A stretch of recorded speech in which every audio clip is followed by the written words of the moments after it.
So it is now my distinct pleasure to introduce you to a man who, by the way, on my show that we do Monday through Friday at 6 p.m. Central, you should be watching on Blaze TV along with YouTube. There's a man that every time I get the chance to talk about him, I say he and his wife are literally two of my very favorite people in the entire world because they practice what they preach. They are some of the greatest patriots in the entire world.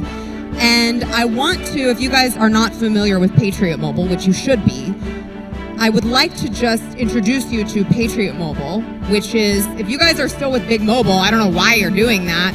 You know what I see when I go undercover at all of these pride festivals for kids?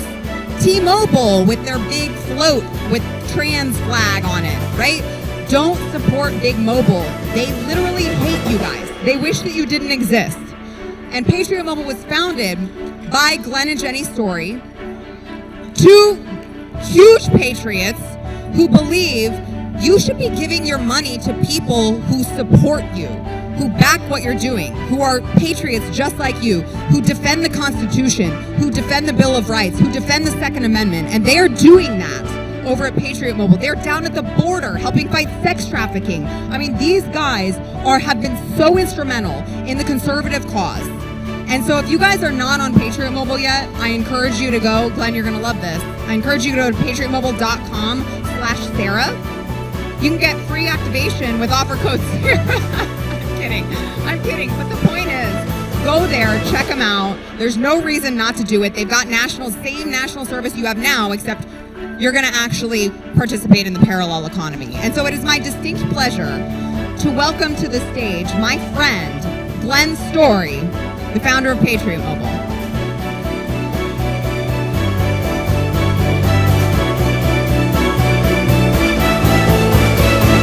How do you follow that, right? You know, I was sitting in my chair going, she looks like an angel. Well, you know what? I just said, let me glorify you in everything I say and do. So that's really what I always say. Anyway, my name's Glenn Story. I'm the founder and CEO of Patriot Mobile. America's only Christian conservative cell phone company. How can I say we're Christian? Well, it's pretty easy. We put God first in everything we do. We're his stewards, and we try to honor him in what we do. We support causes and candidates that align with everybody's values that is in this room. And I'm not going to knock anybody. I won't say anything bad about the carriers or anything else. But what I will say, I can assure you that they don't do what we do in terms of supporting causes and candidates. And that's really where we differentiate ourselves. And in addition to that, not only do we honor him, we're 100% U.S.-based customer service. So when you call, you get a redneck like me. I mean, come on, you don't want somebody other than a redneck, right? Or a Californian. So, hey, I'm going to just challenge you, please come to Patriot Mobile so we can support causes like this. You didn't come here to hear about me. I know that. So I want to introduce the leader of truth, the guy that speaks the truth no matter what happens. His name is Steve Bannon. And I've really just grown to love him, his family, and I'll tell you this, there is no other crusader, patriot, served in the military, loves his country to the point that he will say, that is not what happened. We are so honored to have Steve Bannon here tonight. And I just want to say, enough for me. Steve, come on out, brother. Hey, Steve Bannon. Thank you. Thank you. Thank you. How do you like Days of Thunder? You like it? You like the first 5 or 6 days of this? Doesn't it feel like a different country? It feels like the old America. We're going to talk in a minute about how we got here, but I want to talk right now about what is happening and where we're going. Precinct strategy. We have so many precinct strategy folks here. Others of you.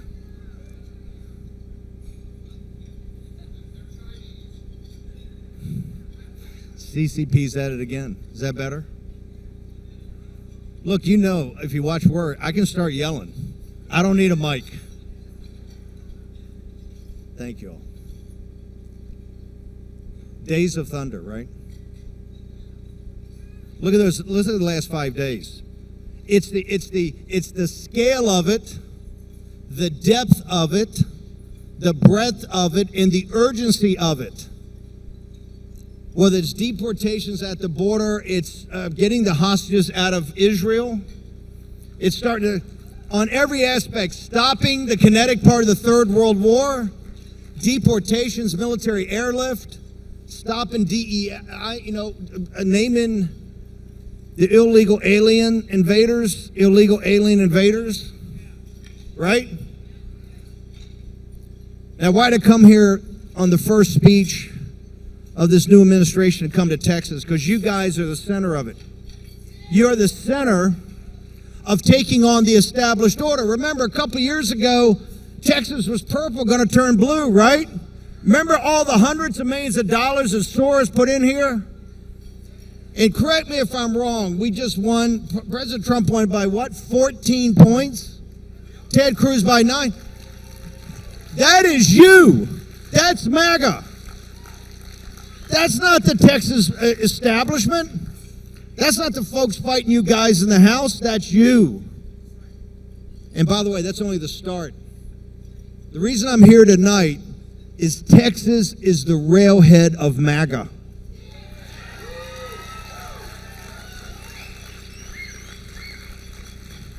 On every aspect of every problem the country faces, you're at the forefront, whether it's the invasion of the country. And as bad as that was by the federal government and organized by Biden, the state, except for General Ken Paxton, didn't do a great job at first of stepping up to that, did they? Right? Let's be truthful. Hey, Abbott and that crowd, they're only going to move when you put a bayonet to their back and say, hey, you got to move. This is how much they appreciate General Paxton. They impeached him. That became a global story. People were sitting there coming to the war room. They were in shock. All of our global audience. They go, Texas is conservative. Texas is one of the backbones of the country. Hell, they've seen every Western, every John Ford Western. How do you impeach a man like Ken Paxton? How do you impeach a man that has stood in the breach every step of the way? When Biden stole the 2020 election, remember that? It's so obvious. Now they all admit it. When President Trump goes out to the tarmac at Andrews, because he didn't go, remember, President Trump did not go to the inauguration, right? Because President Trump's a man of principle. And he said, hey, this guy didn't win it, and I'm not going to put on any kind of phony performative art for the established order in the United States, right? In Wall Street and Silicon Valley, the corporatists, he's not going to do it. He went out to Andrews Air Force Base. We had Boris out there on the tarmac. They started playing Frank Sinatra's My Way as the Air Force One took off. The first guest, the show ended at noon. The first guest we had at 5 p.m., you know what it was? It was Ken Paxton. You know why we had Ken Paxton? Because he was the front line of defense to stop us losing our country. You know what General Paxton said? He said, hey, Steve, a guy in says, listen, we're the Biden administration, and I didn't want to correct him. I said, we refer to that as the illegitimate Biden regime. But I understand you're an elected official. It was an illegitimate regime, was it not? The whole world admits it. Look at over at Davos this week. They're groveling at Trump's feet. They understand they've been defeated for a moment. Ken Paxton says, Steve, where the Biden administration plays by the Constitution and does not impede on the constitutional rights of this state and the citizens of the state of Texas, I will work with them. But where they don't, I will try to correct them, and if I cannot correct them, I will confront them. Ken Paxton sued the federal government 168 times.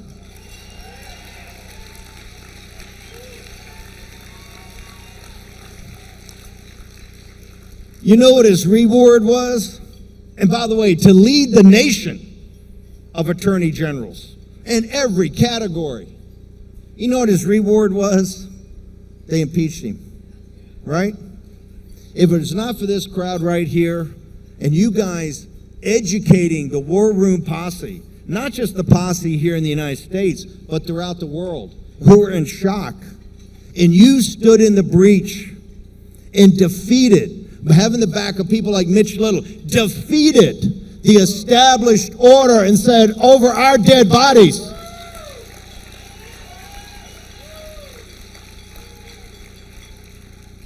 You're at the forefront of this fight now.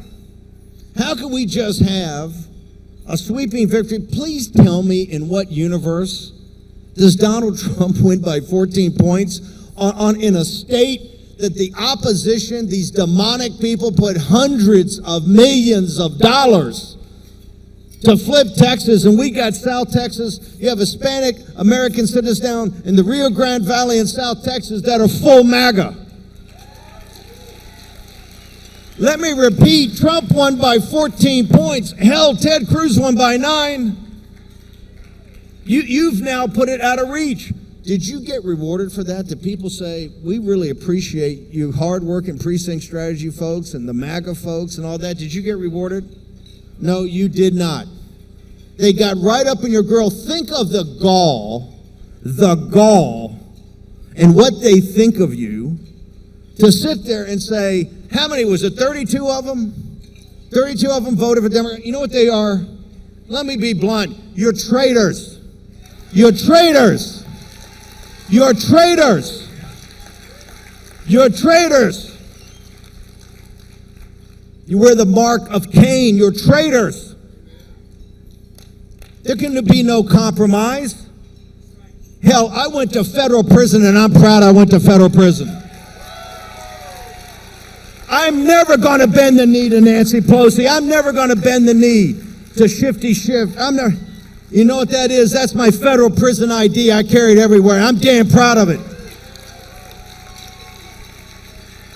To hell with them and to hell with compromise. What has history taught us? What has history taught us? Fix bayonets, get up off the trench, and attack, and don't stop.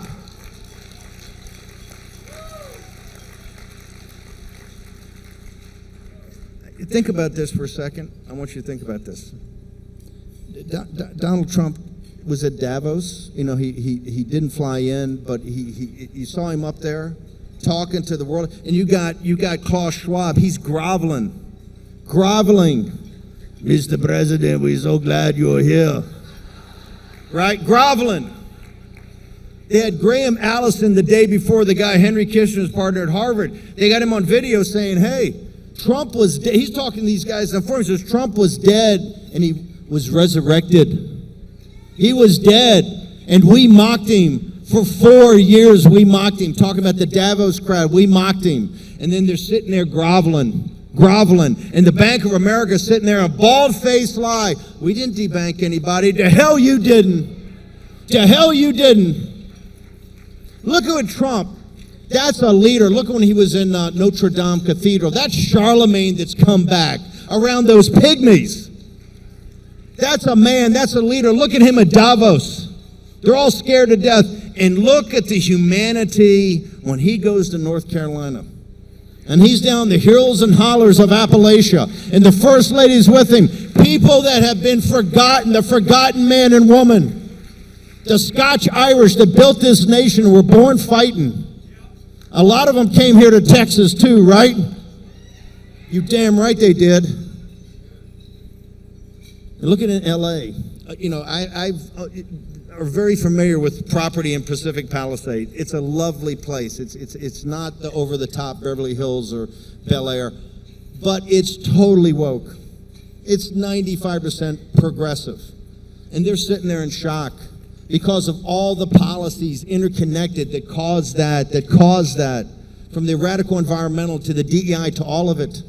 Just the incompetence, the inability to run complex systems. And Trump's out there so empathetic, right? And people are gravitating to him.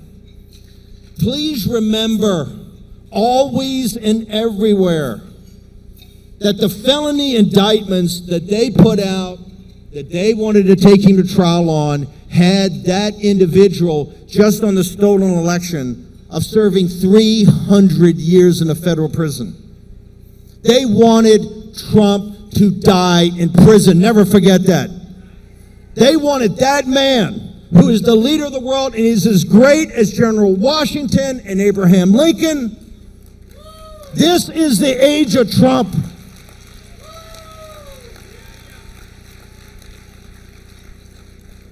And I heard earlier about imperfection. He is a very imperfect human being, right?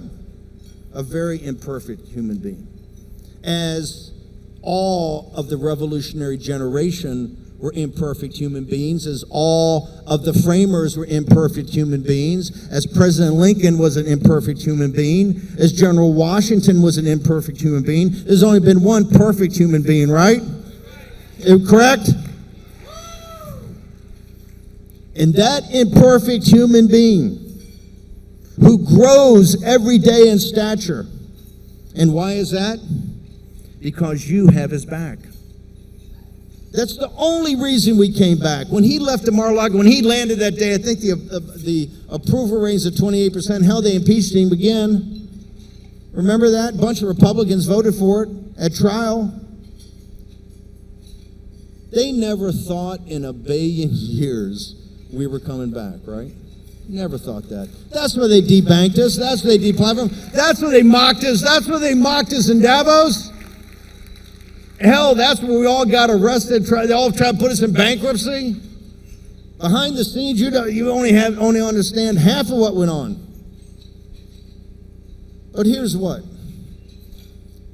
Just like y'all, you had a group of people with you as the vanguard that said, you know what? This republic is worth fighting for. This republic is worth going to prison for.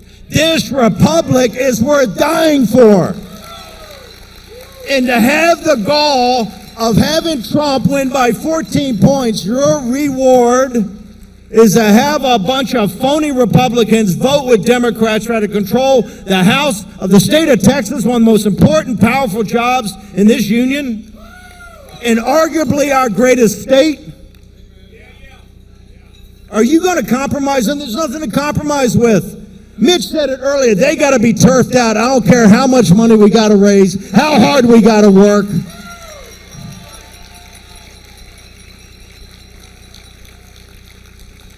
Karl Rove and the Bush apparatus have to understand something. Your day is over.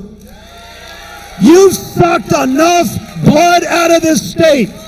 You're nothing but vampires. Your day is over. These entrepreneurs, these men and women, these grassroots leaders have said, your day is over.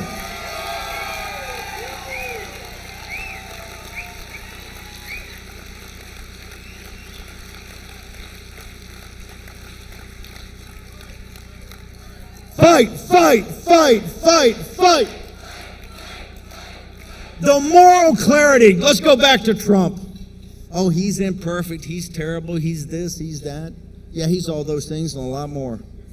When he went back to Mar-a-Lago, he had every incentive, and they gave him incentives just to put him in the cage, put the lion in the cage, and every now and again to go down and make sure the lion and winner's in the cage. He made no person in history of this country, including General Washington and Lincoln. And I know this, read Kennedy's Profiles in Courage. He listed out the greatest profiles in courage. You add them all up and double them, they're not what Trump's is. He knew when he made that decision to come back, they were going to come after him and put him in prison. He knew when he came back, they were going to try to bankrupt him, destroy his family, take his business away. No individual in this country, none, has ever had the moral clarity to say, I don't care. And he said the reason why, he knew he won the 2020 election. And we don't have a republic unless we investigate and get to the bottom of it now. And hold them accountable now. What they did to this country, what they did to the world. Generations hence are going to ask what we did. Certainly, we put our shoulder to the wheel to the greatest comeback in all political history. It's because of you and you and you. But that's not enough. It's all pleasant, thing. And people, by the way, always the apparatus wants you to moderate and just let's get along. And can't we just shake hands, put it back of us? No, we cannot put it in back of us. We're not a republic if we do that. The moral courage to come back. And then in Butler, and you can't convince me. I've been with the Secret Service and been covered by the Secret Service. Not in a billion years are you going to convince me that's just pure incompetence for a kid to get 100 yards away and take 8 shots. Are you kidding me? And you all know he's shot in that moment when the adrenaline's rushing. He's down and they're trying to get him. They want him to crawl off the stage. And what does he do? He gets up and says, fight, fight, fight. That's physical courage. We have not had a leader that had moral clarity and moral courage and physical courage. That's a gladiator.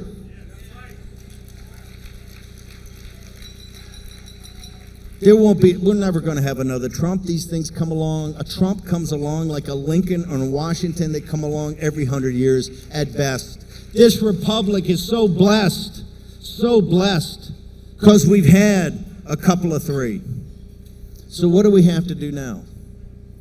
Right now, all the pressure is going to be to get along. Let's moderate. Let's reach across the aisle. Let's have unity. Screw unity. We won. I'd like the feeling of victory. It smells like napalm in the morning. Right now, he's driving. Look at every day. There's 10 executive orders, 10 executive actions. Things are going everywhere in the world, and they're in shock. The Democrats, look at you've been told forever how smart they are and how they know the world, and you're a bunch of rubes. You're nothing but a bunch of rubes. Look at them at the cabinet confirmation hearings last week. Did you see that? Wyden's sitting there, and he's going to try to correct Scott Bessent on something. Scott Bessent made him look like a freshman in beginning economics that got an F. And you notice after Bessent dealt with him, not one Democrat had the balls to ask another question. Because they know they don't know anything except how to spend money. Look at Pete Hegseth. Secretary of Defense Pete Hegseth. It was 4:00 in the afternoon 4 weeks ago when I got a call and said, hey, at 5 o'clock, you got to get the War Room posse up, fixed bayonets, ready to go, because they're about to trade out Hegseth. And I go, why? And they said, well, they're nervous, these stories, and all that. I said, hey, we don't care. We lost Gates. We're not about to lose another one, because you lose another one, they're going to run the table and take all Trump's picks away. You guys, this audience, the War Room posse stood up, and guess what? We made Joni Ernst feel the tip of the spear, right? Right? Colonel Ernst. And yesterday, Tom Tillis and Mitch McConnell.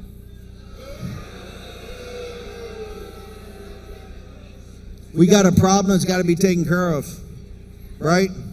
And not just his no vote.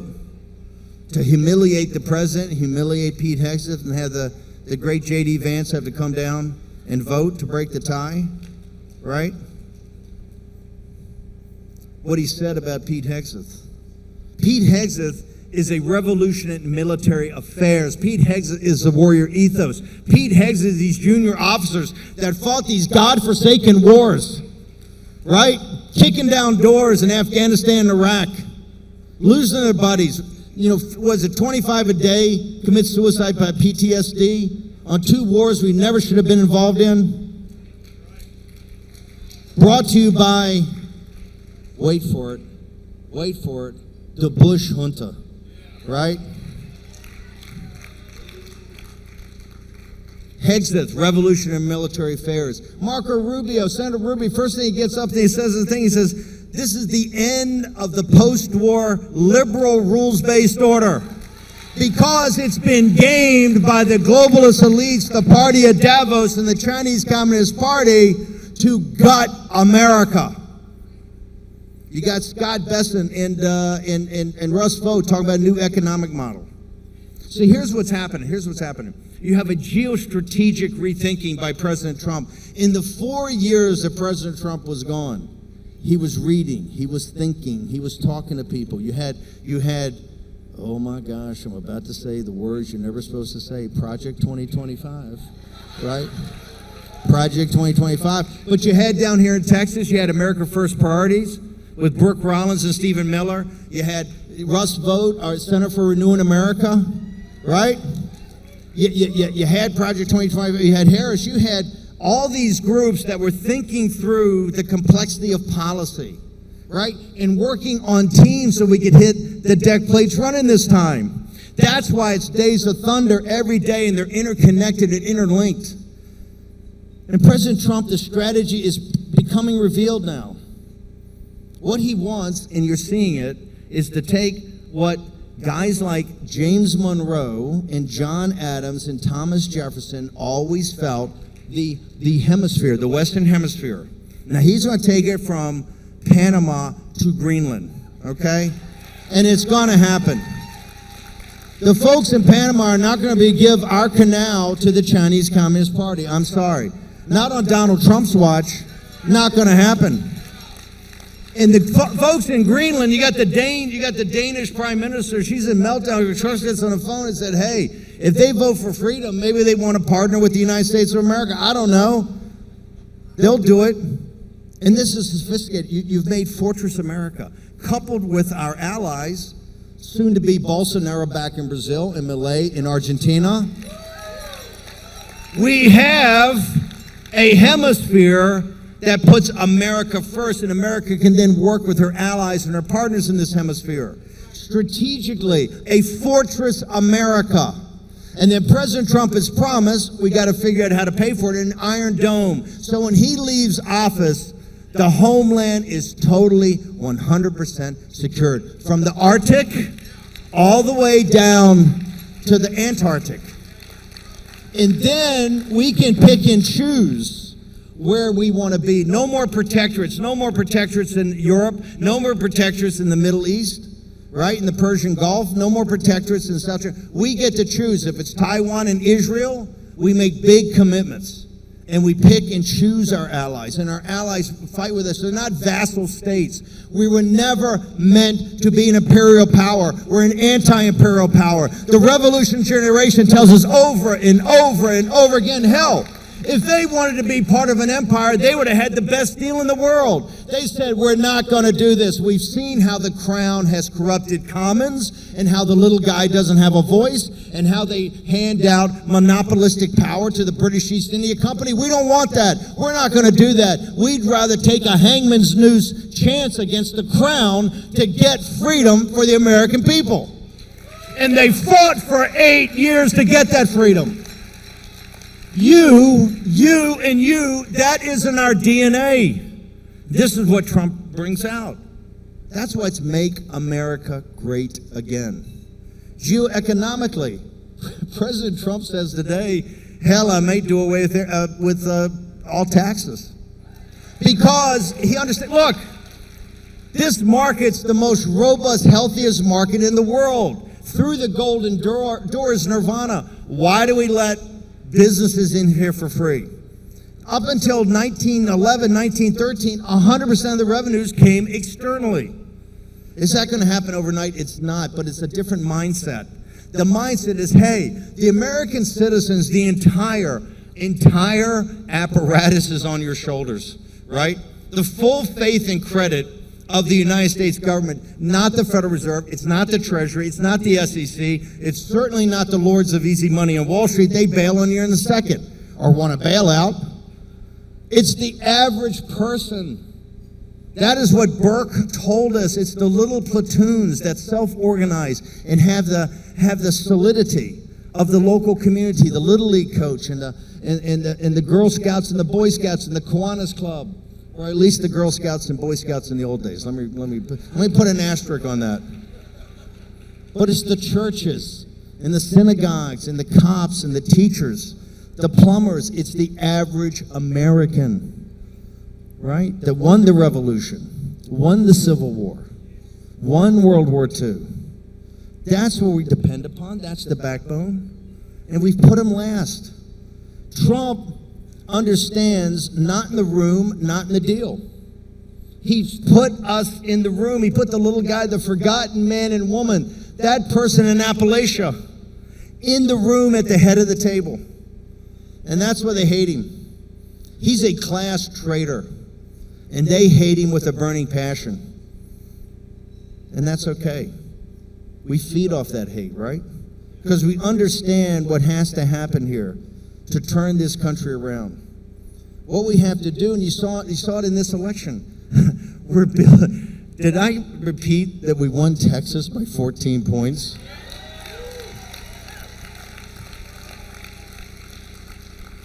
I can't overemphasize their project on Texas and the hundreds of millions of dollars they spent to turn Texas blue. This was the linchpin. This was their whole strategy. It's not a failure, it's an epic failure. Because the very people they tried to bamboozle in the Rio Grande Valley in South Texas said, I see your deal. You've allowed 12 to 15 million illegal alien invaders in here to suppress my wages and destroy my schools and destroy my health care. And you know what? You keep saying that Trump's a bad guy and that all these people are racist and nativists and xenophobes. But I look around and I see them as neighbors. I see them as good people. And I'm going to take a bet. I'm either not going to vote for that or I'm going to vote for MAGA. Then they voted for MAGA. That is unprecedented. And they have no response. Jamie Raskin and I, there was a story, Jamie Raskin's paying for psychological services so they could go over and get deep back massages and have, like whale music played in their ears or something. That's fine. They have no response. Have you seen a response?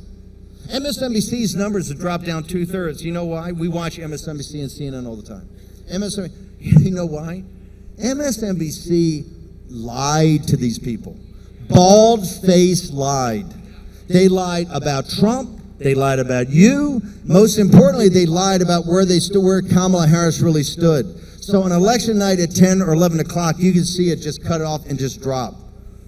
Richard Maddow and those guys even hang around to the early morning hours. They turned it over to another crew, the early morning hours, to have that tremendous victory, that historic victory.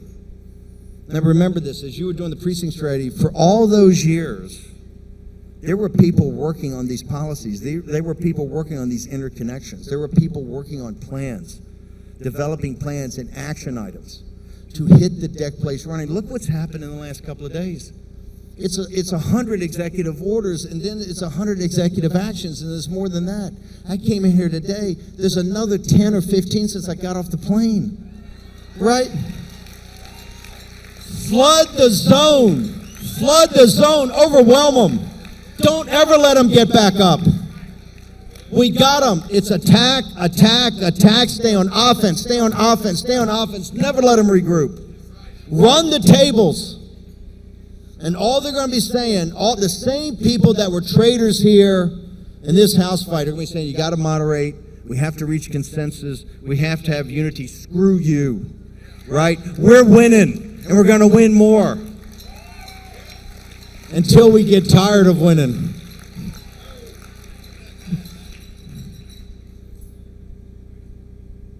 Too big to rig.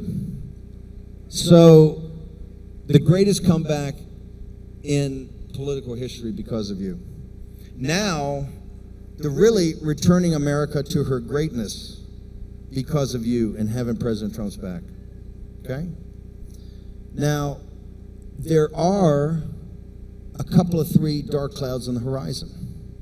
The biggest, and this is why I wanted to come down to Texas, because this also involves you. You heard, and you've seen my kind of disagreement with Elon Musk.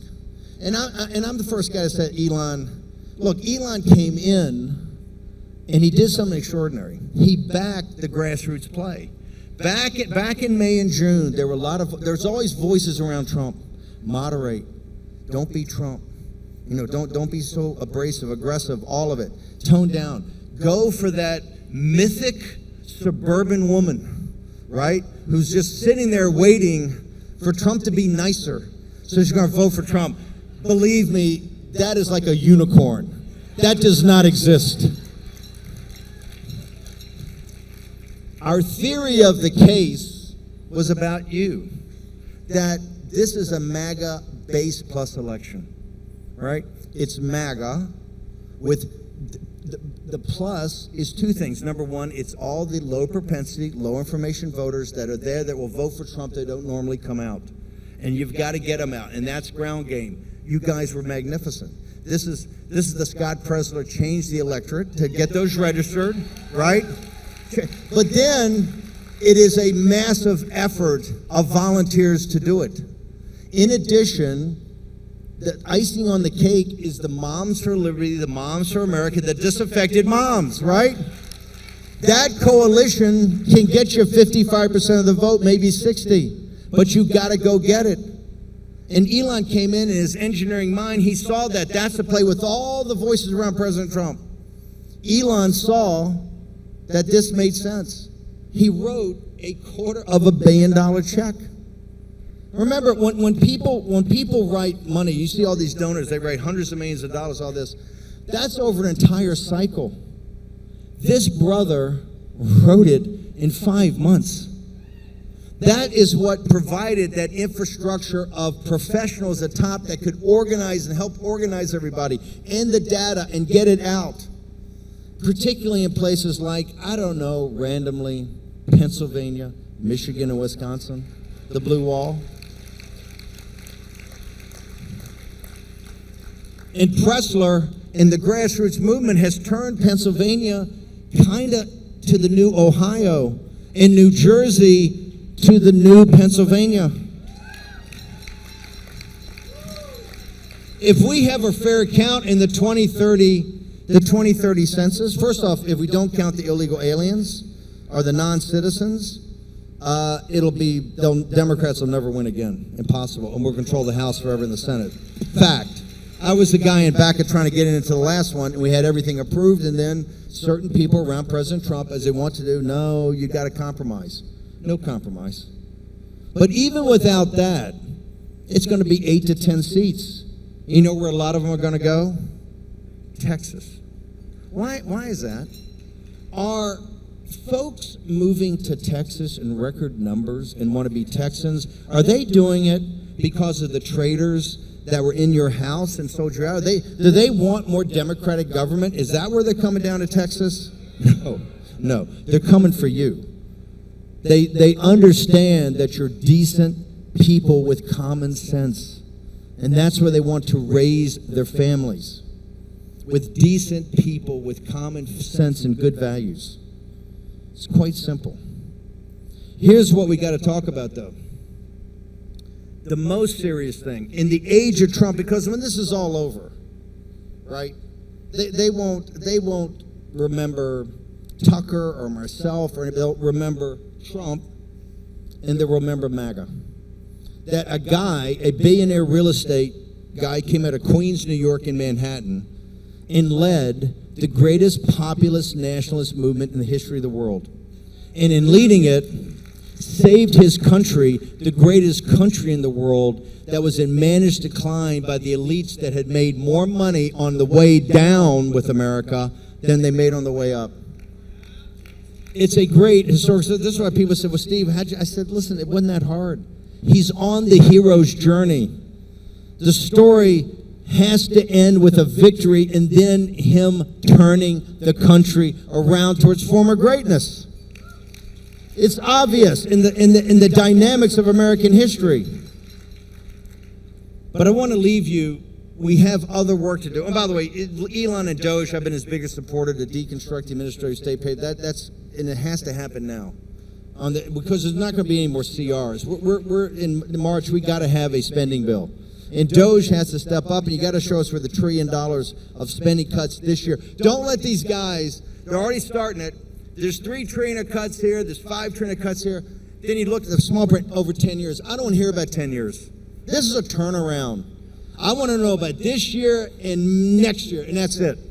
If the cuts don't come now, we have to have a national conversation. The American people will have our back when you fight like they do always. When you sit there and give them the information, they'll say, yeah, I get it.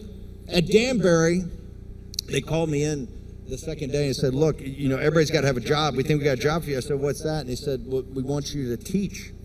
I go, fine, I'd do that. I said, guys get credits, yes, they get credits, helps them get out. And so I'll do it 5 days a week.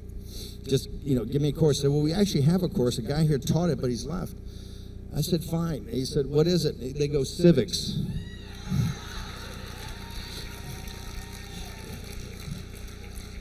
I was looking around for the camera right to Nancy Pelosi's office. I said, civics. I said, I'm in. But I would teach what you guys hear in the war room. I would teach capital markets and the economy, and I walked through I took the Constitution, walked through the whole thing, separation of powers, all of it, checks and balances, the contractual nature of it,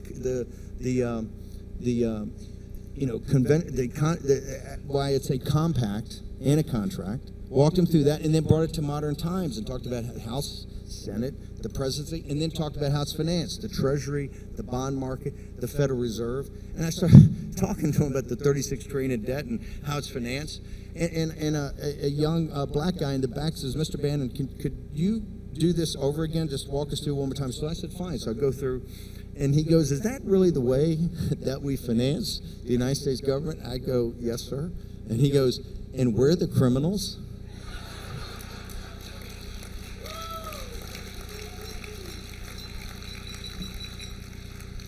This is the Financial Times of London. You guys know I love this paper, most powerful, important paper in the world.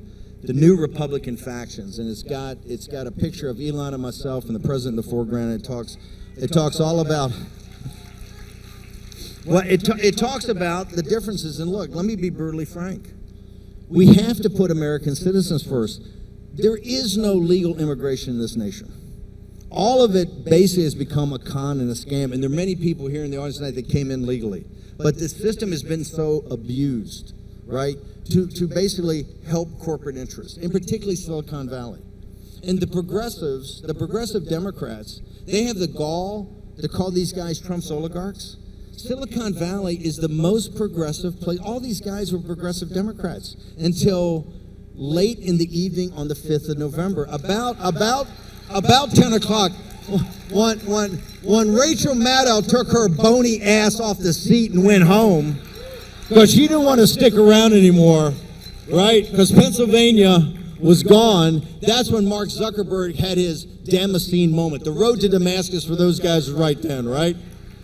They knew that you guys were back in charge, and you had a blunt force instrument called Donald Trump that was about to cause blunt force trauma. Zuckerberg. Look, 2020, Zuckerberg's a criminal. He put $500 million up to rig that election. He's got to be investigated. He's got to be put in prison. And he can change hairdos. He can get all ripped. He can hang out with UFC and be ringside. He can be a total bro. He's still a scumbag, okay? Total scumbag. Now, but my fight with Elon and these guys is, look, H-1B is a total scam. It's a total scam.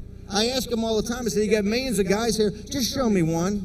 I don't want two. I don't want three. I want one. I want you to show me one that's in a billet, and that billet can't be, his education and technical proficiency is so much greater than an American. It doesn't exist.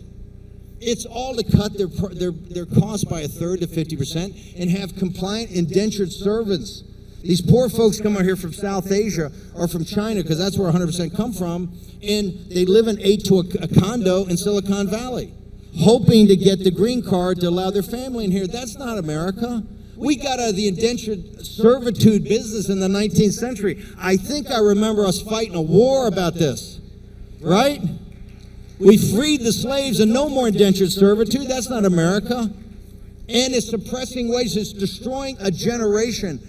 On top of that, what they don't want to talk about, you have the twin pincer moves. We have 70 million men of every race, color, and creed in this nation right now. 70 million men that are not in the workforce. You understand how powerful our nation would be if those men were actively engaged, and how many social problems we wouldn't have anymore? If they were actually engaged, if they had a task and purpose, and could get up every day and have the pride of a job, and the pride of providing for a family, and the pride of doing the little things. It's always been our greatest resource is our people. But not with these globalists. You're just garbage, you're just trash, you're deplorable, you're garbage, according to Biden. That's what they think of them. The progressive Democrats allowed Silicon Valley to become an apartheid state and have a new kind of slave population of these folks from South Asia. It's not right. It's not right, and the progressive Democrats allowed it. The facts are all there. They're irrefutable. Not just that. Remember when they bailed out Silicon Valley Bank? Remember that? Silicon Valley banks, the banks are the oligarchs. I kept saying on the show, they got plenty of cash. They can make payroll. They're sitting there. David Saxon guys, we can't make payroll. We really need a bailout. Peter, I said, hey, dude, you got all the cash in the world. It just makes your returns lower. This is why I've gone it with Elon before. I threw Elon out of the West Wing every day for a month in 2017 because he is relentless. He will come back, right?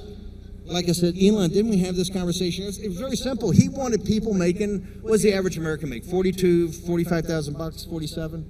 He wanted average Americans to underwrite the electric vehicle. I said, yo, Silicon Valley, there's plenty of cash to do this. I said, here's what's going to happen. You put the cash in, your returns are lower by the venture capitalists over more years. In Elon, you don't own 50% of the company. Maybe you own, I don't know, 30% of the company.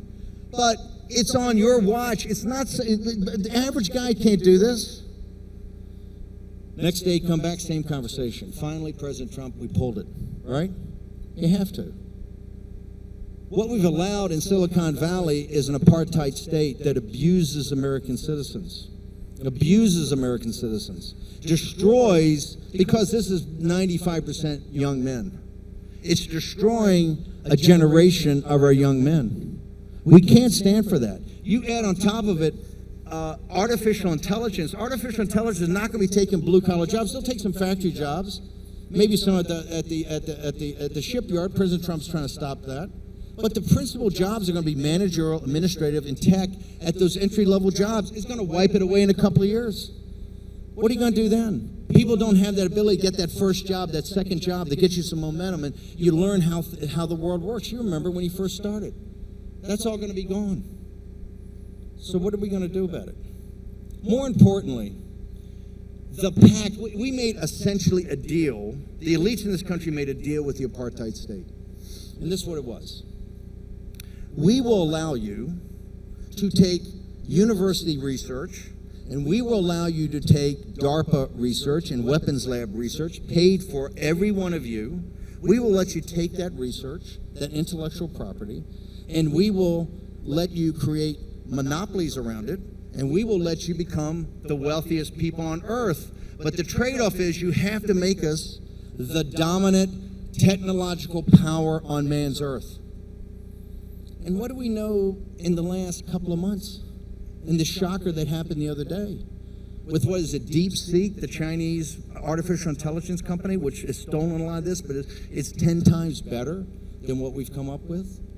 The social media, TikTok, is so addictive to young people. Even put aside the fact that Chinese Communist Party uses all the information. It's so addictive. What China, the CCP, has done is spread-eagled us on social media, and artificial intelligence. And what have we allowed? We have allowed monopolistic power to become worth hundreds of billions of dollars. And what do we get for it? Think about it for a second. There right now, I don't know, 70 electric vehicle companies trying to start up, and they're all trying to get government subsidies. How many search companies are there? There's Google.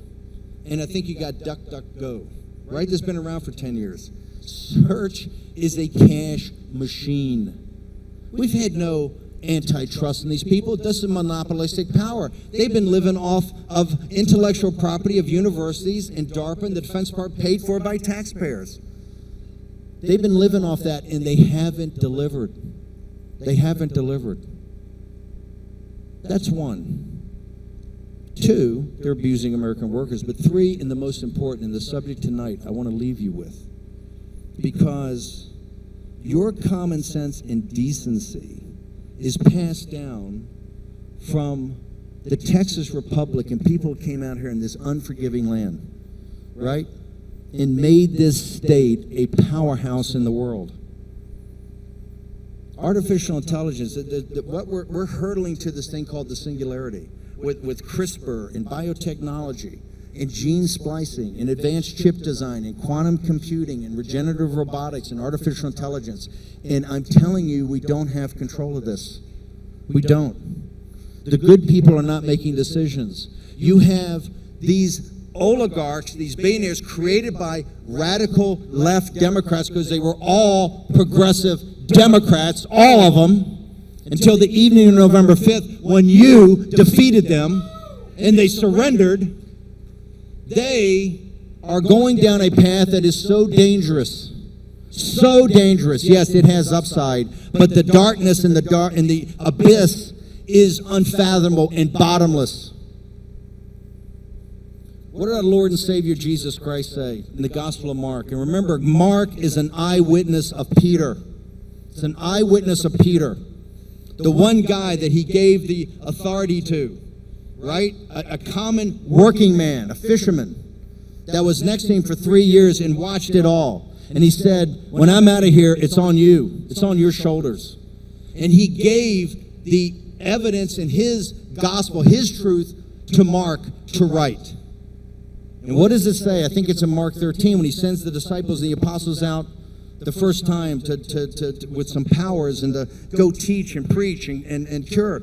And they come back and they said, you know, we cured the blind and healed the lame and did some great things, but they said that you're Beelzebub. And this power comes from the devil. What did Christ say? Don't worry about that. Don't worry about what they say. Understand what's in your heart. And remember, the only mortal sin, the only unforgivable sin, this is Jesus Christ himself to his 12 closest associates. The only unforgivable sin is to blaspheme the Holy Spirit. And what is the Holy Spirit? It's that life-giving force that innervates you in the image and likeness of God the Father. What is artificial intelligence? What is CRISPR? What is the convergent singularity? It is men that want to be God. It's men that want to be God. They are mocking the Holy Spirit. They're mocking the very basis of our civilization. This has to be controlled. This is beyond economics. This is beyond power in this world. This is a danger. Stargate the other day in the great state of Texas is going to suck up all your energy. Last time I saw it, you came and get energy. When it gets cold here, your grid's falling apart. In Texas, this is going to be decided. And this is the most important thing that's happening in the world. If all our celebration and taking everything back, and President Trump fighting on every level, we got wars here, we got invasions here, we're in debt, we out of control spending, all of it, and it's all terrible, and it's all got to be fixed, and the only people going to fix it is you, having President Trump's back. Layered on top of that is the biggest inflection point in the history of Homo sapiens. And right now, the people making decisions are not you and you and you. It's not people with common sense and decency. It's a bunch of 11-year-old boys, because that's what they are. Dangerous 11-year-old boys. And if we don't get control of this and get control of it quickly, it's going to lead us to a bottomless abyss. It's upon you that the future of this country rests. It's upon you that the future of mankind rests. I didn't come down here to party and everything like that, to give you a warning that you have done great things. You have taken a man and brought him back, as they said in Davos, from the political dead, to come back and save his country. And we're in the process every day to save the country. And you have to fight a fight down here of an established order that's prepared to sell you out at every step. So you've got a full plate. But on top of that, you have to remember, particularly at night when you go to bed, you ask yourself, why did divine providence put me here in this place and this time? Why? Right now. It's to save this country, and it's to save mankind. Fight, fight, fight! Thank you.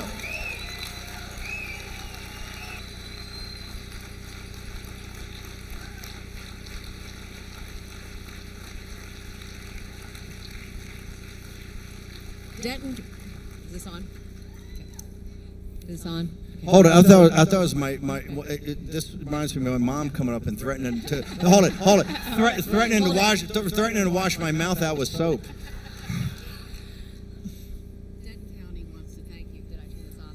You can't hear me? Can you hear me now? Okay. Denton County Republican Party would like to thank you not only for coming down here, but for facing jail because of the love of country, getting President Trump in office in 2016, and we are honored that you are here, and we want to give you the American Hero Award from Denton County. I shouldn't do that.